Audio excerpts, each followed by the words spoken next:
जोहार, मैं आनंद कुमार और आप देख रहे हैं जन मन की बात।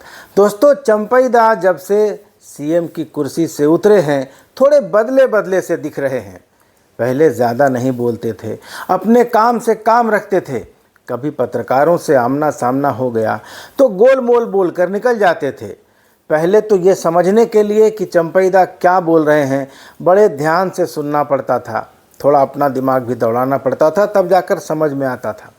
लेकिन अब दादा की ज़ुबान भी काफ़ी साफ़ हो गई है, आसानी से उनकी बात समझ में आ जाती है। पहले संथाली एक्सेंट आ जाता था, इसलिए दिक्कत होती थी। अब बहुत कॉन्फिडेंस के साथ बोलते हैं, साफ बोलते हैं।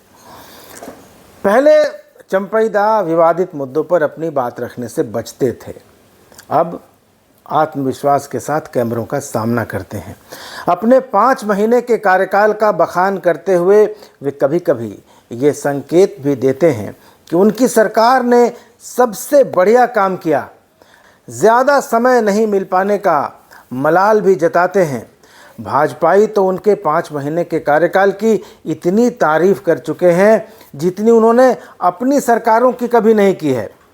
भाजपाइयों के चंपई सोरेन के प्रति प्रेम को देखकर यह संदेह होता है कि कहीं भाजपा ऐन चुनाव के ठीक पहले चंपई सोरेन पर डोरे तो नहीं डालेगी। वैसे भी कोल्हान में सीटों का टोटा झेल रही भाजपा को एक ऐसे चेहरे की तलाश है जो आदिवासी समाज में उसको फिर से एस्टैब्लिश कर दे, स्थापित कर दे। बाबूलाल मरांडी से उम्मीद थी, उनको मौका भी दिया गया, लेकिन वे उम्मीद पर खरे उतरते दिखाई नहीं दे रहे। अर्जुन मुंडा को लेकर भाजपा असमंजस में दिखती है कि उनको पूरी तरह से कमान सौंपी जाए या न सौंपी जाए। ऐसे में भारतीय जनता पार्टी अगर चंपई सोरेन पर डोरे डाले तो कोई बड़ी अचरज की बात नहीं होनी चाहिए और ऐसी किसी संभावना को सिरे से खारिज भी नहीं किया जा सकता। दोस्तों, चंपई सोरेन मुख्यमंत्री रहे, भले ही 5 महीने के लिए रहे, लेकिन अब वे जेएमएम की किसी भी सरकार में दोबारा मुख्यमंत्री नहीं बनेंगे, ये तय है पत्थर की लकीर की तरह। और जिस तरह से आनन फानन में उनका इस्तीफ़ा लिया गया और जैसे उन्होंने अनमने ढंग से इस्तीफ़ा दिया और फिर हेमंत सोरेन ने तय किया कि 7 जुलाई को रथ यात्रा के दिन शपथ लेंगे, लेकिन ऐसे हालात बने कि हेमंत सोरेन को 4 जुलाई को ही शपथ लेनी पड़ी। तो इससे पता चलता है कि मामला इतना सहज सरल अब रह नहीं गया है और एक बार जो मुख्यमंत्री की कुर्सी पर बैठ जाता है उसको उतरने में कितनी तकलीफ़ होती है, ये हम लोगों ने जीतन राम मांझी के केस में देख लिया है।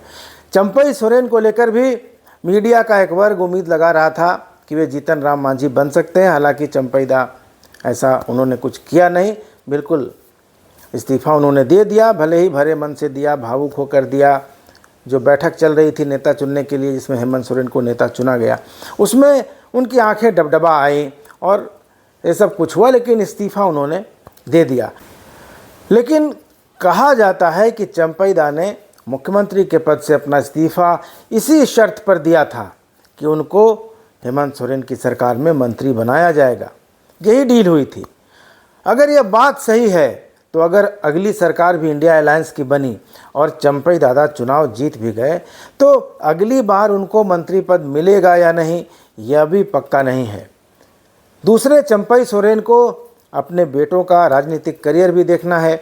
बड़े बेटे बाबूलाल सोरेन चुनाव लड़ने के लिए आतुर हैं, आतुर कहें या फिर अति आतुर कहें, दोनों एक ही बात है।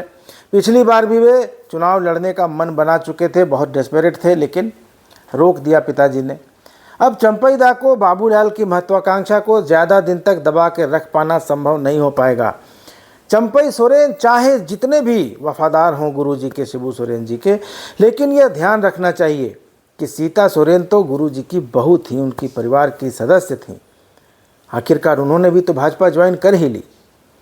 दोस्तों, अपमान जो है वो कभी मिटता नहीं है, हमेशा अपमान कचोटता है, टीसता है और ये अपमान की टीस बदले की भावना को जन्म देती है।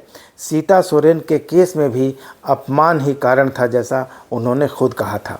कल्पना सोरेन को ज़्यादा तरजीह मिलने से, पार्टी के अंदर ज़्यादा वजन दिए जाने से उपजी जलन की भावना भी थी और चंपई सोरेन भी मुख्यमंत्री पद से हटाए जाने के बाद अपमानित तो महसूस कर ही रहे होंगे।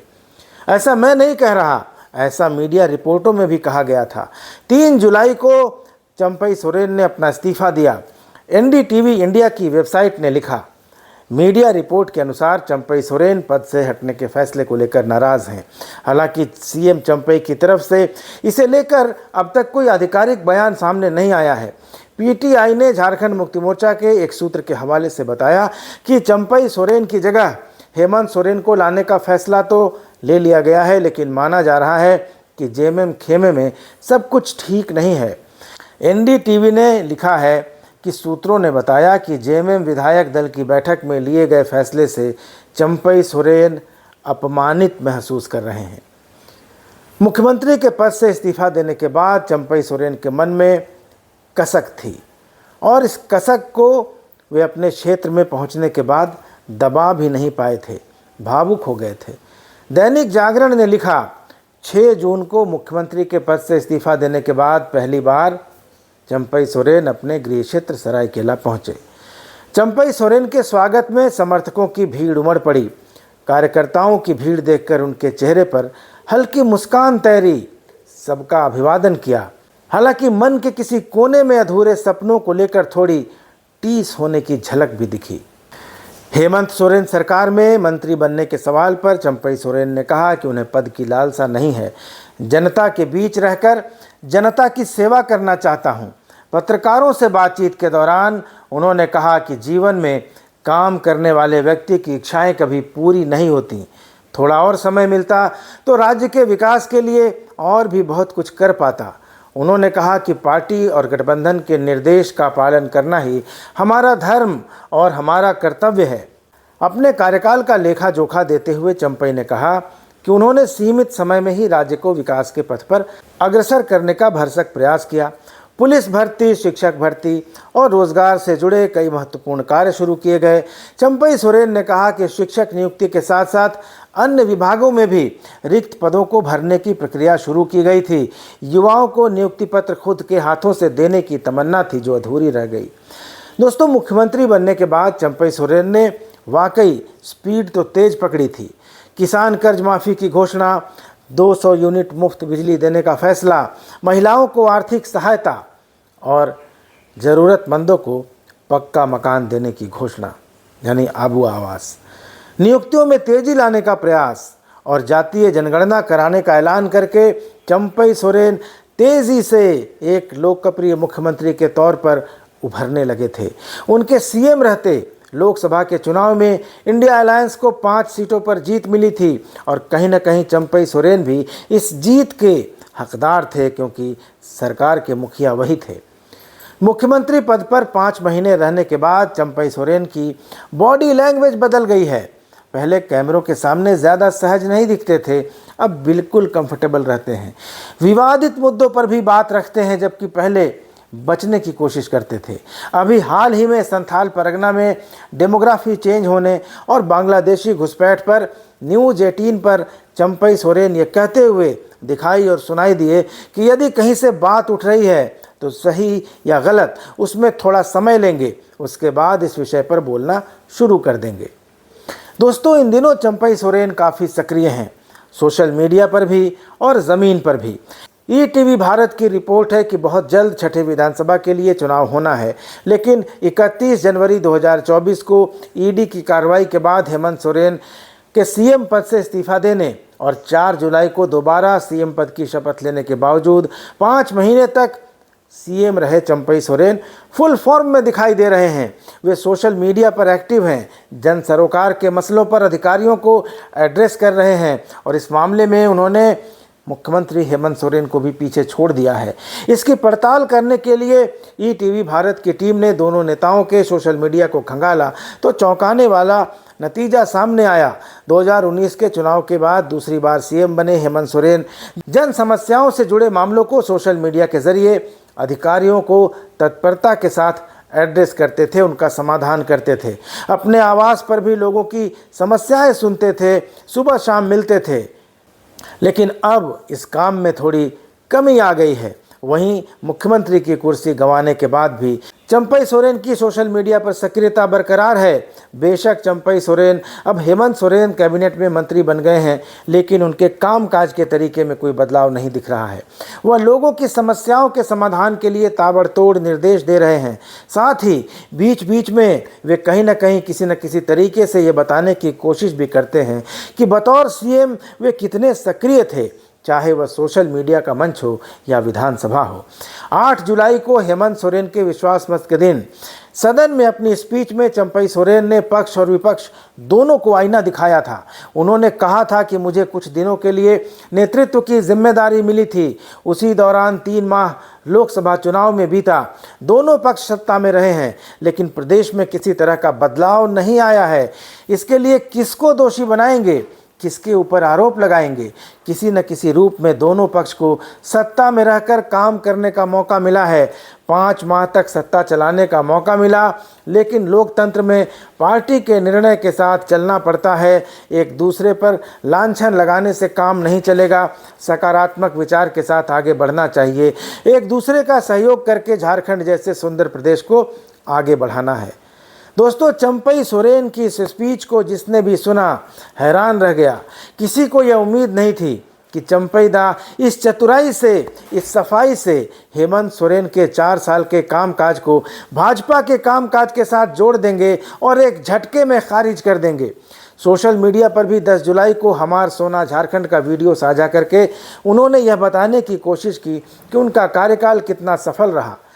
चंपई सोरेन के सोशल मीडिया पर सक्रिय रहकर लोगों की मदद करने की तारीफ तो असम के मुख्यमंत्री हेमंत विश्व शर्मा ने भी की थी। तो दोस्तों, चंपई दा के मन में अगर कोई कसक है, मलाल है, अपमान की पीड़ा है, घाव है, तो भारतीय जनता पार्टी उस घाव को कुरेदने में कोई कसर नहीं छोड़ रही है। उनके इस्तीफा देते ही बीजेपी के सांसद निशिकांत दुबे ने सोशल मीडिया प्लेटफॉर्म एक्स पर लिखा, झारखंड में चंपई युग खत्म हो गया है। परिवारवादी पार्टी में परिवार के बाहर के लोगों का कोई राजनीतिक भविष्य नहीं है। मैं चाहता हूं कि मुख्यमंत्री भगवान बिरसा मुंडा से प्रेरणा लें और भ्रष्ट हेमंत सोरेन जी के खिलाफ खड़े हो जाएं। एक बयान में दुबे ने कहा कि झारखंड आंदोलनकारी नेता को रुलाया गया। जेएमएम से बीजेपी में गई गुरुजी की बड़ी बहू सीता सोरेन ने पूछा कि कोल्हान टाइगर को क्यों शांत करा दिया गया। भाजपा के प्रदेश अध्यक्ष बाबूलाल मरांडी ने कहा कि आज कोल्हान टाइगर को चूहा बना दिया गया। ये कोल्हान की जनता के लिए अपमान की बात है। कोल्हान के लोग इसे भूल जाएंगे, इसकी संभावना कम है। शिवराज सिंह चौहान ने कहा कि चंपई सोरेन की क्या गलती थी, आपने उन्हें सीएम बनाया था, आप उन्हें बने रहने दे सकते थे, लेकिन आपने एक आदिवासी सीएम को हटा दिया सिर्फ इसलिए कि आप सिर्फ एक परिवार का कब्जा चाहते हैं। और फिर चंपई दा के जले पर नमक छिड़कने के बाद भाजपा ने घाव को सहलाना शुरू किया, मरहम लगाना शुरू किया। 17 जुलाई को भाजपा के सह चुनाव प्रभारी हिमंता बिस्वा शर्मा ने कहा, हेमंत सोरेन ने जेल से बेल पर बाहर आते ही अपनी पार्टी के एक योग्य आदिवासी नेता चंपई सोरेन को मुख्यमंत्री से हटाकर उनका पॉलिटिकल मर्डर कर दिया। हेमंत सोरेन को अपने खिलाफ कोई दूसरा आदिवासी नेता मंजूर नहीं है। निशिकांत दुबे ने कहा, झारखंड के मुख्यमंत्री के रूप में तीसरी बार शपथ लेने पर हेमंत सोरेन को बधाई। चंपई सोरेन, आप बहुत याद आओगे, परिवार से बढ़कर कुछ नहीं। हिमंता बिस्वा शर्मा ने अपने एक्स पोस्ट में लिखा, झारखंड में जेएमएम और कांग्रेस पार्टी द्वारा एक वरिष्ठ आदिवासी नेता को मुख्यमंत्री पद से हटाना बेहद दुखद है। मुझे यकीन है कि झारखंड के लोग इस कार्रवाई की कड़ी निंदा करेंगे और इसे दृढ़ता से खारिज करेंगे। प्रभात खबर को दिए एक इंटरव्यू में बाबूलाल मरांडी ने लिखा, चंपई सोरेन के मुख्यमंत्री रहते कोई आरोप उन पर नहीं लगा। चंपई सोरेन की सरकार बिचौलियों से नहीं घिरी थी। हेमंत सोरेन की सरकार तो बिचौलिए और लूट खसोट करने वाले ही चला रहे थे। चंपई सोरेन की सरकार में तो घोटाले का कोई दृश्य सामने नहीं आया है। दोस्तों, अब इन कड़ियों को एक एक करके जोड़िए तो आपको एक तस्वीर बनती हुई दिखाई देगी। एक तरफ एक आदिवासी नेता है जो जेएमएम का वफादार रहा है, बड़ा नेता है, आंदोलनकारी रहा है, पूर्व मुख्यमंत्री रहा है, जिसको कुर्सी से हटने का मलाल है। कहीं न कहीं वो आहत और अपमानित भी है। वह सबसे ऊंची कुर्सी उसे रह रह कर याद आ जाती है। दूसरी तरफ भारतीय जनता पार्टी है, झारखंड की सत्ता में लौटने को बेताब भाजपा, जिसने अपने सारे छत्रपों को झोंक रखा है। झारखंड के पहले सीएम बाबूलाल मरांडी करिश्मा नहीं दिखा पा रहे। 3 बार के मुख्यमंत्री और आदिवासी मामलों के मंत्री अर्जुन मुंडा अपनी सीट हार गए हैं। गुरुजी की बहू सीता को ले आए पर संथाल में दाल नहीं गला पाई। पूर्व सीएम मधु कोड़ा की पत्नी गीता को ले आए, सिंहभूम हाथ से निकल गया। तो भाजपा चंपई सोरेन में संभावनाएं तलाश सकती है, तलाश रही होगी। राजनीति में कुछ भी संभव है। यहाँ बाघ बकरी एक ही घाट पर पानी पी सकते हैं। भूख लगने पर बाघ बकरी को खा सकता है और उसी बकरी के मेमने से सबसे न्यायप्रिय और अहिंसक राजा होने का बयान भी दिलवा सकता है। अगर चंपई दादा में संभावना दिखेगी तो भाजपा इस संभावना का दोहन करने में एक क्षण भी देर नहीं करेगी। हिमंता बिस्व शर्मा इसी संभावना और इसी अपमान से ही उपजे हैं। आपको याद है ना कि हिमंता कांग्रेस में थे और राहुल गांधी से मिलने गए थे। राहुल गांधी ने उनको पूरी तरह इग्नोर कर दिया और अपने कुत्ते को बिस्किट खिलाते रहे। अपमानित होकर हिमंता उनके दरवाजे से लौट आए। उन्होंने भाजपा को चुना। हिमंता पर भ्रष्टाचार के दाग थे। भाजपा कार्रवाई की मांग करती थी, लेकिन बीजेपी में आते हिमंता इतने फेयर हो गए कि रात के अंधेरे में भी चमकने लगे।